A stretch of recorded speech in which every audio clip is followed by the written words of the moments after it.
Sobrang tamis.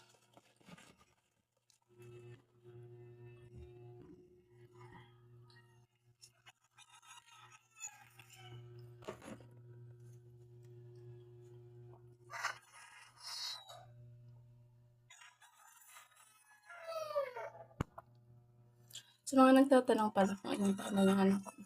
1 year old and 1 month. Tapos, yung panganay na babae, 3 years old ngayong August 15. Kaya sa mga nagbabalak dyan na magregalo, magbigay na. Mahina lang kasi ang boses ko kasi nga natutulog yung dalawa. Ito pala yung tirang mga pagkain ng mga anak ko. Naubos ko na lang kasi sayang.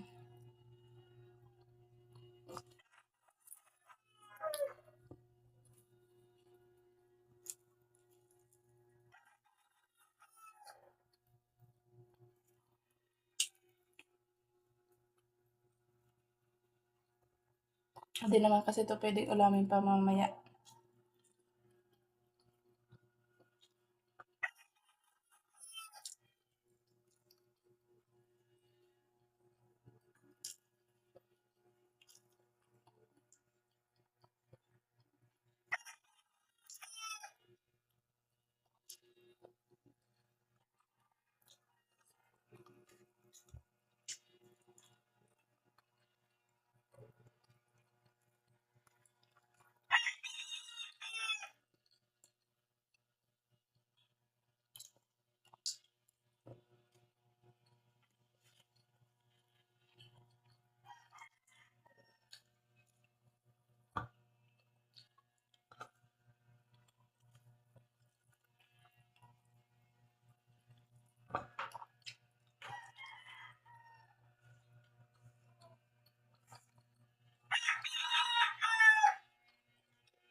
May nag-chat pala sa akin nung nakaraan, bakit daw yung anak ko yung ginagamit kong sa video ko. Kasi nga, gusto ko ako sana. Kaso lang, pag nakikita ng anak ko na hawak ko yung cellphone, hindi na natigil umiyak. Siya daw yung gusto. Siya yung dapat nasa camera. Kaya, hinayaan ko na lang. Tapos yung nangyari, pagtingin ko sa view sa YouTube, nag 1.2. Sabi ko, oh, pwede naman pala. Mahilig kasi yung anak kong lalaki, yung bunso ko. Tumingin-tingin sa camera, magpa-cute, tumawa.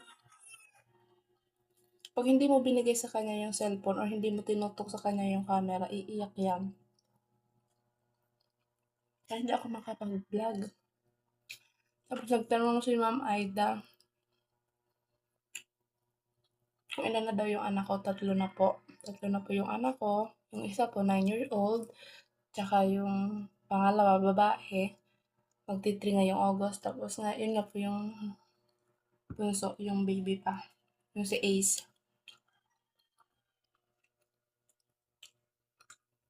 Gustuhin ko naman sana mag-vlog. Kaso lang nga, hindi talaga.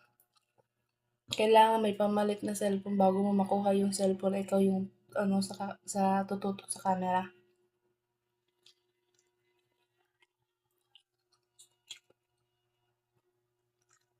Mga mukha ko. Pinagpapawisan ako.